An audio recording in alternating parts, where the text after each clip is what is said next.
Hola, hola chicos, buenos días, ¿cómo están? ¿Cómo amanecieron? ¿Cómo les va en esta Buenos días, vida? Miss. Buenos días, Miss. Ok chicos, vamos a iniciar con nuestra clase del día de hoy y vamos a tocar un tema controversial de cierta manera, porque es importante que lo veamos como miembros de Guatemala. Yo creo que todos aquí tienen redes sociales y todos saben qué es lo que está sucediendo con la dichosa ley 5272. ¿Alguien conoce sobre esto? Sí, Dígame, Avila, ¿qué conoce usted? se estipula que es una ley para la protección de la familia. Sin embargo, hay muchas cosas un poquito desordenadas, siento yo, no sé, no está todo muy claro.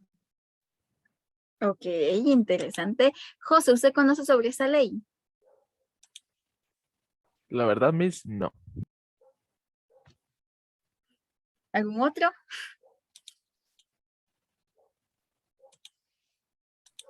Yo sí, Miss. No, ok.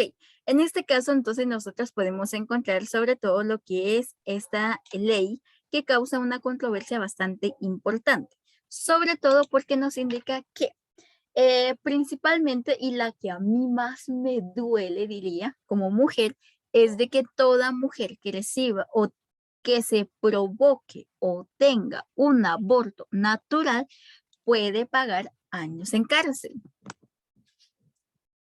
Imaginemos que por un aborto natural, ¿verdad? Que la mujer tenga que ir a la cárcel. El otro es de que no se puede dar educación sexual a nadie, a excepción que solamente los padres de familia. Es decir, solo padre y madre pueden dar el conocimiento de educación sexual. Ningún establecimiento público, privado, centro de salud, pancartas, centros de atención, ningún otro lado pueden dar información sobre la educación sexual. Tercero, que son como los puntos más importantes, ¿verdad? La familia está constituida por papá, mamá, hijos. Si faltan hijos, no es familia. Si falta mamá, no es familia. Si falta papá, no es familia. Si la pareja no está casada, no es familia. Si creció con los abuelos, no es familia. Si es madre soltera, no es familia. Si es padre soltero, no es familia. ¿Qué piensan sobre eso? ¿Se da cuenta, Miss, el gran retroceso que estamos teniendo como país al aprobar esas cosas? Porque a mí, la verdad, a mí también me dolió mucho eso, Miss, porque hay abortos naturales que no son, o sea, de verdad, yo sé que no son voluntad de las mujeres y, o sea, es un dolor terrible el que soporta la familia, Miss, el de perder un bebé, como para que todavía una decisión, perdón la palabra, pero una decisión inepta, vengan y tengan que encerrar a la mujer, ¿verdad? Eso y que lo de la familia, Miss, en serio, o sea, ¿cómo van a decir que una familia, ni que fuera culpa de uno, o sea, no puedan formar su familia de distintas formas, ¿verdad? No todos corren con la misma suerte de tener un papá o de tener a su mamá o de tener a ambos, ¿verdad? Y de verdad, y sobre lo de la educación, Miss, de verdad, es que todo esto estamos retrocediendo muchísimo con esa ley. Después de tanto tiempo que nos costó prácticamente decir de que una familia puede, que incluso nosotros en libros podemos conocer lo que son los monoparentales, los de padres diferentes y así, ¿verdad? Es una complicación bastante grande. Pero si nosotros nos damos cuenta, esta fue una gran controversia, así, bastante, que llamó la atención del otro que no se vio tan a profundidad, que es sobre prácticamente la negación de bajarle eh, de precio a la gasolina o a los combustibles. ¿Por qué fue esto? Porque, bueno, nosotros en el término de la política o en el término sobre todo de asociaciones se utiliza el de una cortina de humo, ¿verdad? Taparon prácticamente el criterio de conocer, de hablar sobre el tema del precio de los combustibles, tapándolo con algo que va a ser mucha más controversia, que era el tema del aborto. ¿Qué es más fácil de dialogar, lo del combustible o del aborto? Obviamente hay más gente que habla sobre el aborto, pero que estas siguen haciendo un tapón o siguen siendo una cortina de humo sobre una investigación sobre Yamatei que se publicó el día 6 de marzo. ¿Cuál es esta publicación? Secretos Mineros, ¿verdad? Que habla exactamente de la contaminación, de la corrupción, de la delincuencia, de las matanzas, de toda la investigación que realizaron 65 periodistas y 20 medios de comunicación prácticamente. Investigación donde se tienen datos específicos sobre el realce y la gran cantidad de contaminación que se está viviendo en Guatemala. Investigación que claramente ellos publicaron y que las prensas oficiales obviamente no lo van a aceptar, sino quienes la publican son las prensas, radios, informaciones comunitarias, porque obviamente a nuestro gobierno no le interesa lo que sucede con la minería, ya que a pesar de todo, de que Guatemala es un país tan rico en minerales, es sobreexplotada.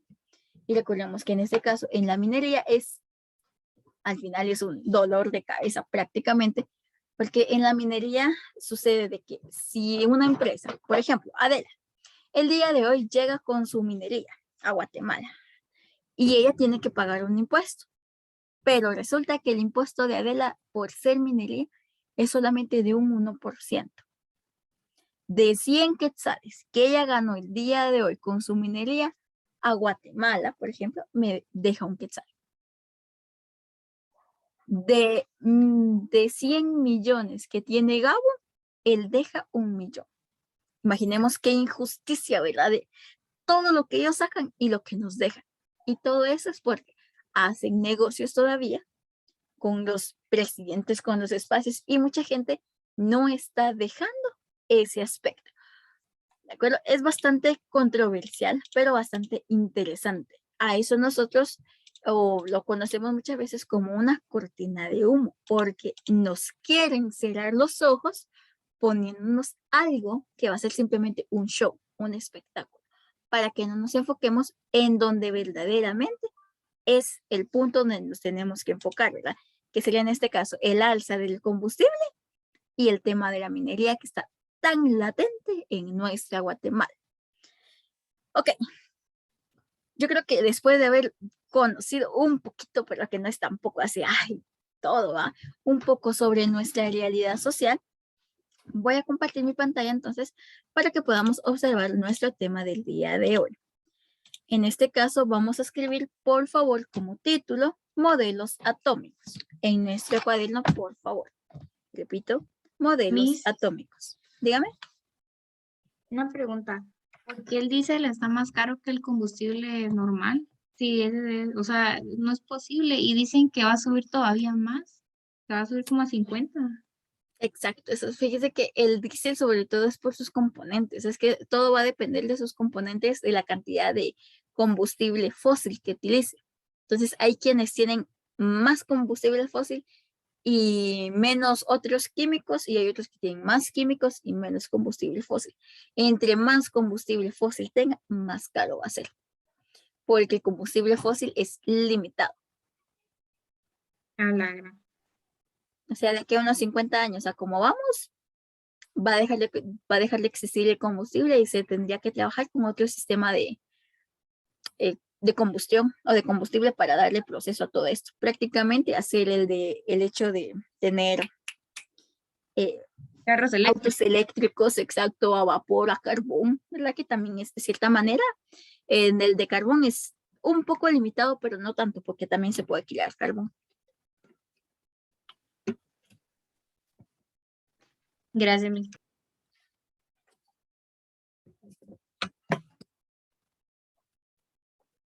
Ok, en este caso entonces vamos a ver lo que es nuestro tema sobre modelos atómicos. Voy a dejar de compartir. Recuerden escribir por favor el título, por favor, modelos atómicos. Voy a compartir mi pantalla en este caso y ustedes van a tener el espacio para que tengan entonces, ahorita les debe de haber aparecido el lapicito, ¿verdad? Entre sus aplicaciones, el lápiz, donde se permite la anotación. Gabo, dibuje un átomo, así de lo que usted recuerda que es un átomo.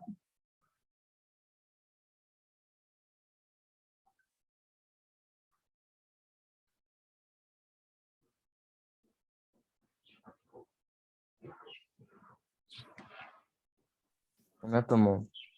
Sí, lo que usted considere o lo que usted crea que es un átomo.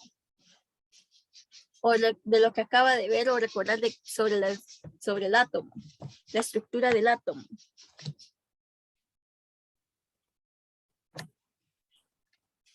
Ok, hasta ahí, hasta ahí. José, ¿usted qué más le agregaría?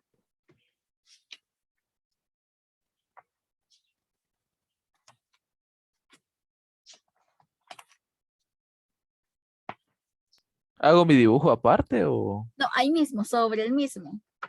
Ok.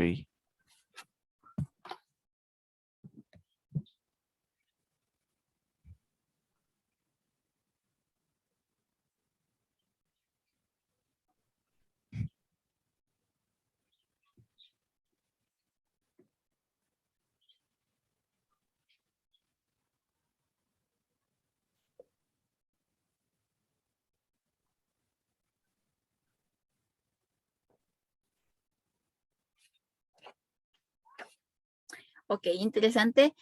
Aileen, ¿usted le agregaría algo más? Aileen se salió. A ver. Ah, sí, tiene razón. Adela, ¿usted le agregaría algo más o lo dejaría así?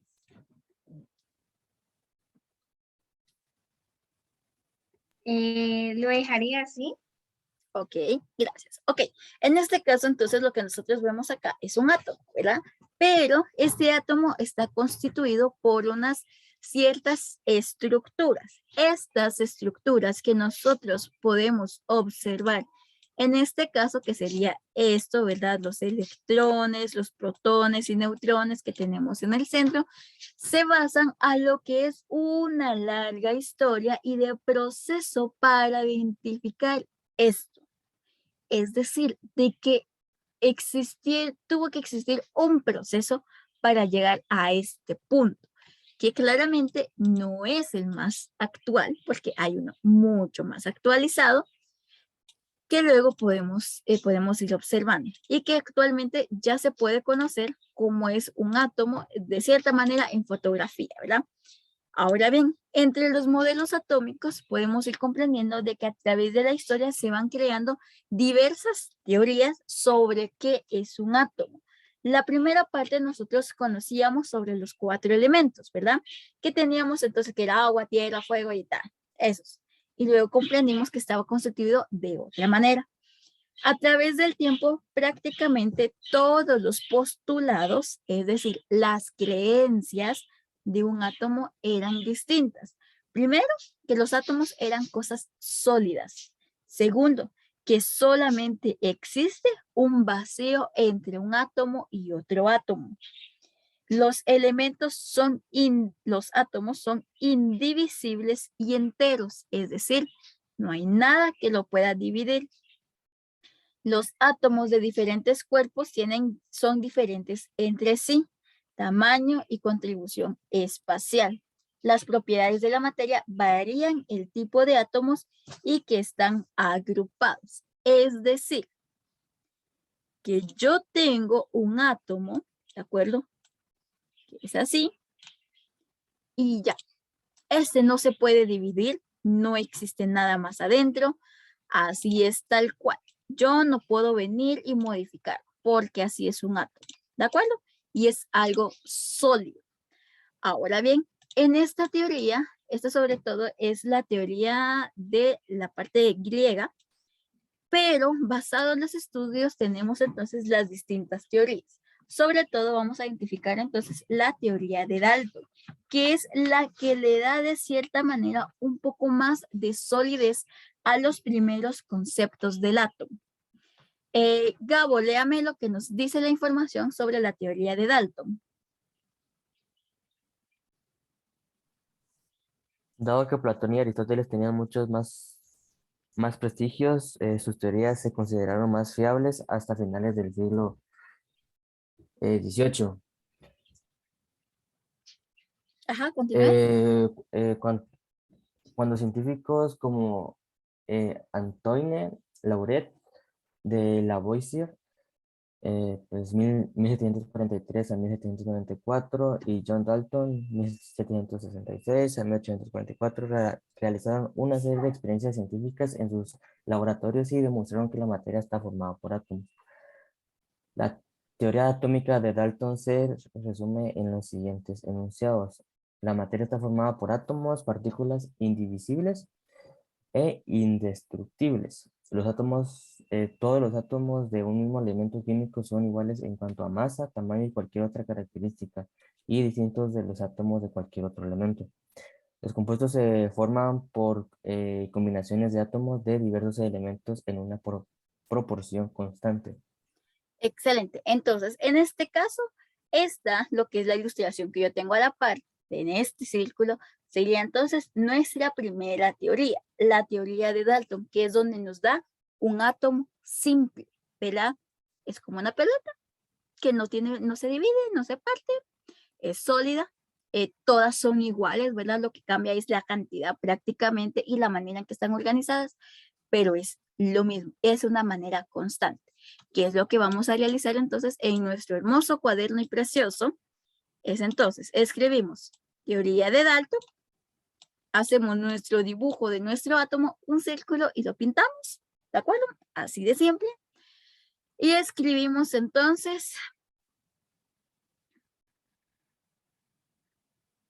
se me actualizó, escribimos entonces el de no es indivisible ni indestructible. Permítanme que yo me metí algo más.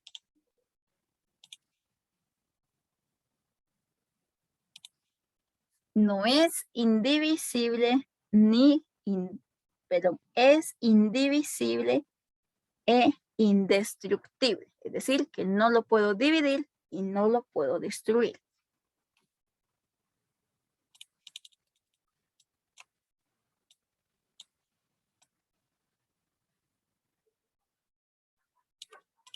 Ahí está, teoría de Dalton. Repito, escribo teoría de Dalton y hago mi dibujito de un átomo. Escribo entonces esta, ¿verdad? La materia está conformada por partículas indivisibles e indestructibles.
¿Vamos bien ahí, chicos?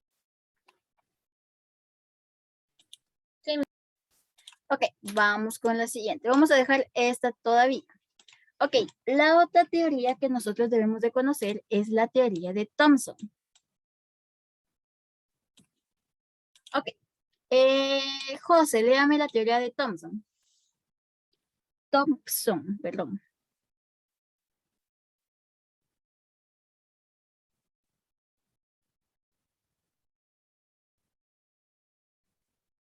Vamos, José. Ah, perdón. Ya está. En 1875, el físico William Crookes, desde 1832 hasta 1919, diseñó un tubo de vidrio en el que consiguió un vacío casi perfecto. Colocó en su interior dos placas metálicas y las conectó a una diferencia de potencial elevada. En el interior del tubo apareció un haz iluminoso, lo que se interpretó como la corriente eléctrica viajaba en el vacío. La placa metálica conectaba al polo negativo del generador eléctrico, fue llamada cá- cátodo, y la conectaba al polo positivo, anodo. El haz luminoso parecía ir cátodo al anodo. De ahí de la denominación de rayos catódicos en 1897, J. Thomson, 1856 hasta 1940, estudió con detalle lo que sucedía en los tubos de rayos catódicos. Excelente, muy bien. En este caso, entonces, vamos a ir observando un poco de antecedentes sobre esto y qué es lo que nos estaba diciendo José. Desde tiempos remotos habían sido observados fenómenos eléctricos relacionados con la materia, tales de Mileto, que observó que al forzar un trozo de ámbar, este podría atraer pequeñas partículas. Siglos después, Gilbert comprobó que que por flotamiento muchas sustancias adquirían electricidad. Sin embargo, fue solo hacia mediados del siglo XIX y que estas observaciones fueron planteadas formalmente gracias a los experimentos sobre los electrólisis que realizó Faraday hacia 1833 y que y que le permitieron descubrir la relación entre la electricidad y la materia. Ahora bien, lo que nos explicaba José es prácticamente esto, ¿verdad? Entonces nosotros tenemos dos tubos de ensayo catódicos que tenían un gas encerado a presión y una fuente de alto voltaje o de bajo voltaje. Tenemos entonces, voy a hacerlo más grande para que se observe mejor. Tenemos el colimidor, ¿de acuerdo? Tenemos el cátodo, rayos catódicos, haz de electrones, el ánodo y la pantalla fluorescente. Tenemos entonces el número 3. En este caso tenemos entonces cómo es de que esta se supone que tendría que funcionar. A través del rayo entonces dado se tendría que seguir la misma secuencia para poder encontrar y trabajar esto, ¿verdad? Es decir, que se vaya todo en una misma dirección. Pero resulta que llegó un momento donde esta no fue tal cual. Es decir, los electrones o los átomos que se fueron provocando tuvieron que tener una desviación a través de placas metálicas cargadas, es decir, que hacía que la energía tuviera otra dirección. Por lo tanto, esta ya no llegaba al mismo lugar o a la misma manera. En este caso, entonces, tenemos lo que es ¿verdad?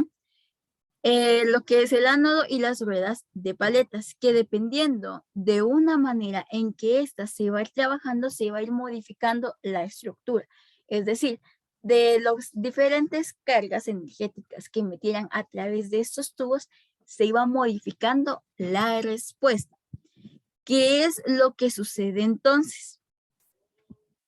A través de este experimento, Thomson encontró el descubrimiento del electrón, es decir, el conocimiento de que existe una parte negativa sobre esto.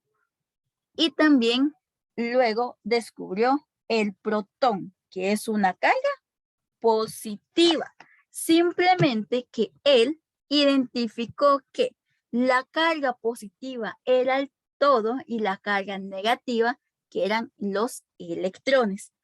Ahora bien, acá nosotros podemos observar entonces lo que es el modelo de Thomson, que ya simplemente nos indica que la carga positiva, de acuerdo que fue después, claramente, el producto de los protones, que es esto, ¿verdad? Aquí entonces todo al fondo es un signo más y los electrones, que son la carga en negativo. necesito que por favor ahorita copiemos esta pequeña estructura. Material positivamente cambiado, ¿de acuerdo? Y los electrones, por favor.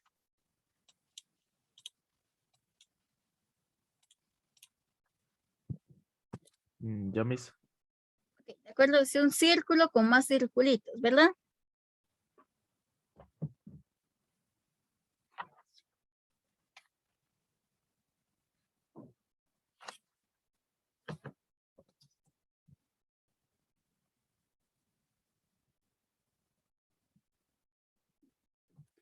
Ahora bien, a este prácticamente modelo de Thomson, donde se da prácticamente el descubrimiento de la carga negativa y positiva, también a este se le conoce, aparte como modelo de Thomson, como un modelo o como un pudín de pasas. Pudín de pasas.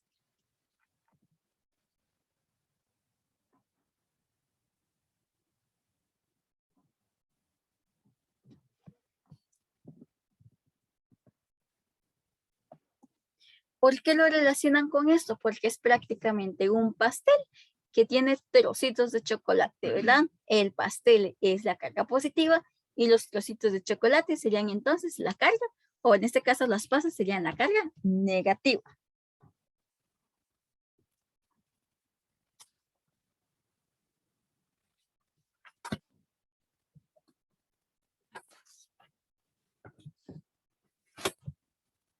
¿Vamos bien ahí, chicos?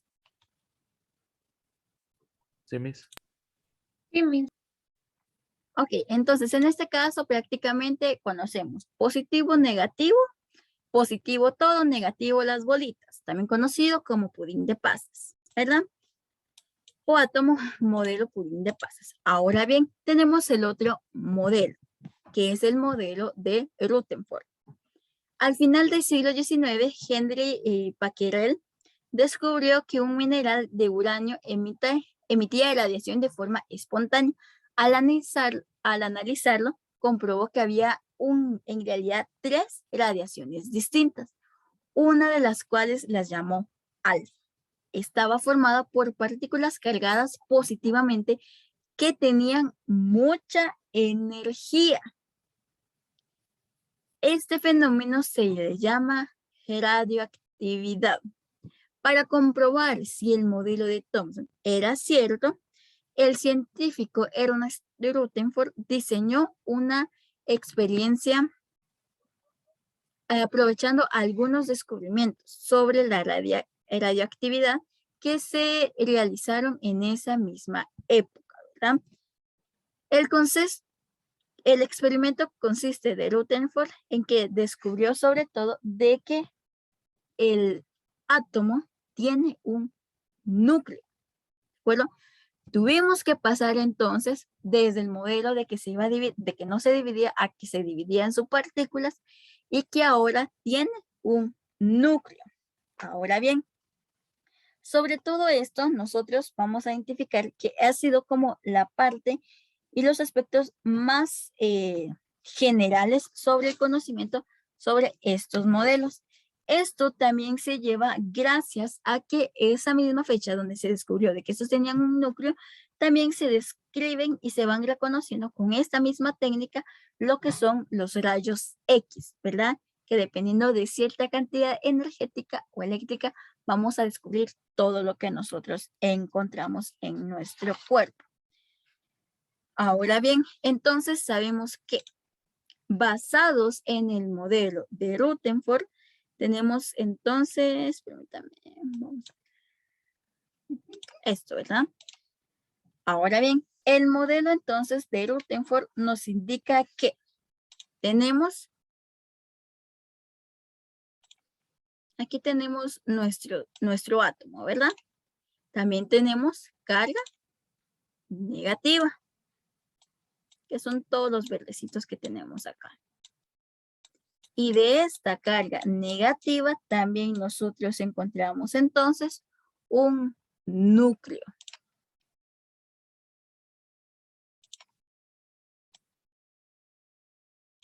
Que es el núcleo de nuestro átomo. ¿Vamos bien ahí? Sí, Miss. Ok, este sería prácticamente el modelo más aceptado y el que nosotros más conocemos, ¿verdad? El modelo de Rutherford. Este prácticamente es una vista resumida de toda la información del átomo, pero sobre todo porque no lo vamos a aplicar claramente, ¿verdad? Conocimiento general, porque existen nuevos modelos. Simplemente es un conocimiento de modelos anteriores. Y se nos indica entonces que ahora bien, tenemos una situación. Tenemos entonces que tenemos los electrones que son carga negativa, ¿de acuerdo? Todos los electrones son carga negativa. Y adentro, en el núcleo, está centrada toda la carga positiva. ¿De acuerdo? Toda la carga positiva. Este es entonces el modelo de Rutherford. Primero, toda la carga negativa afuera y la carga positiva en el centro, es decir, electrones negativos, protones positivos. ¿De acuerdo?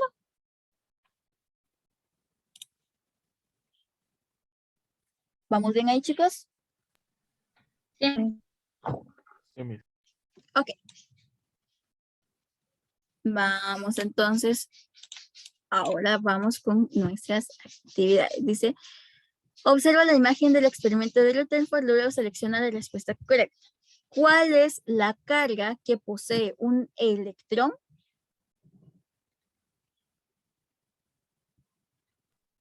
La positiva. Negativa, que no se les olvide, electrón negativo, protón positivo, ¿de acuerdo? Es carga negativa. ¿Cuál es la carga de un protón?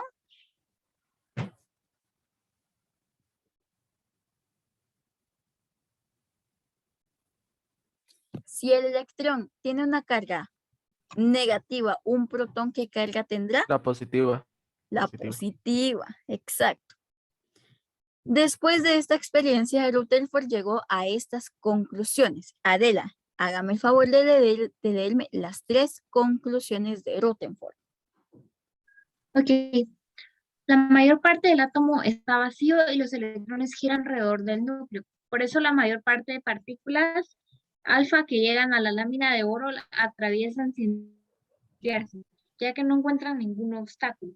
Algunas de las partículas sufren alguna desviación al atravesar la lámina de oro.